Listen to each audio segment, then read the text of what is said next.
முக்கிய செய்தி முதலமைச்சர் வாயை திறப்பது எப்பொழுது என திமுக தலைவர் மு.க.ஸ்டாலின் கேள்வி எழுப்பியிருக்கிறார். தொடரும் காவல் மரணங்கள் முதலமைச்சர் வாயை திறப்பது எப்போது என்ற கேள்வியை திமுக தலைவர் மு.க.ஸ்டாலின் தெரிவித்திருக்கிறார். எதிர்க்கட்சியாக இருக்கும்போது சாரி சொன்னால் போதுமா என என்னை பார்த்து வீராவேசமாக கேட்டீர்களே எனவும் அவர் தெரிவித்திருக்கிறார். முன்னாள் முதலமைச்சர் மு.க.ஸ்டாலின் இதனை தெரிவித்திருக்கிறார். முதலமைச்சரானதும் அதை கூட செய்ய துணிவின்றி எங்கு ஒளிந்து கொண்டிருக்கிறார் எனவும் மு.க.ஸ்டாலின் கேள்வி எழுப்பியிருக்கிறார். முக்கிய செய்தியாக பார்த்து வருகிறோம்.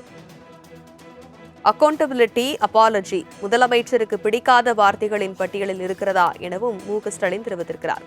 விவரங்களை செய்தியாளர் செலினா விரிக்க கேட்கலாம். செலினா, திமுக தலைவர் மு.க.ஸ்டாலின் விடுத்திருக்கக்கூடிய இந்த செய்தியில் என்ன விஷயங்கள் எல்லாம் குறிப்பிட்டிருக்கிறார்? தமிழகத்தில் காவல்துறை மரணங்கள் என்பது தொடர்ச்சியாக அதிகரித்து வரக்கூடிய நிலையில் தொடர்ந்து இது தொடர்பாக தமிழ்நாடு முதலமைச்சர் விஜய் வாயை திறக்காமல் இருப்பது குறித்து திமுக தலைவர் மு.க.ஸ்டாலின் தற்பொழுது தனது எக்ஸ் வலைதளத்தில் ஒரு பதிவொன்றை செய்திருக்கிறார். அது குறிப்பாக தொடரும் காவல் மரணங்கள் முதலமைச்சர் வாயை திறப்பது எப்போது என்ற கேள்வியை எழுப்பியிருக்கிறார்.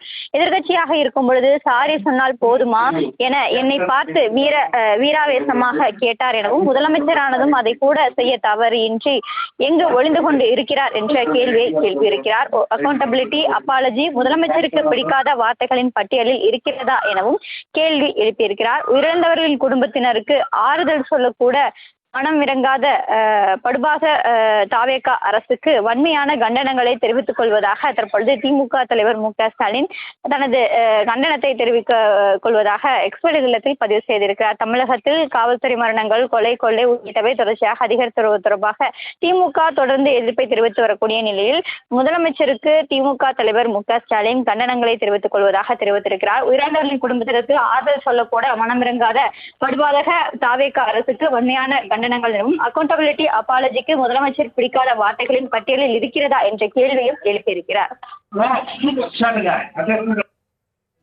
விவரங்களுக்கு நன்றி செலினா.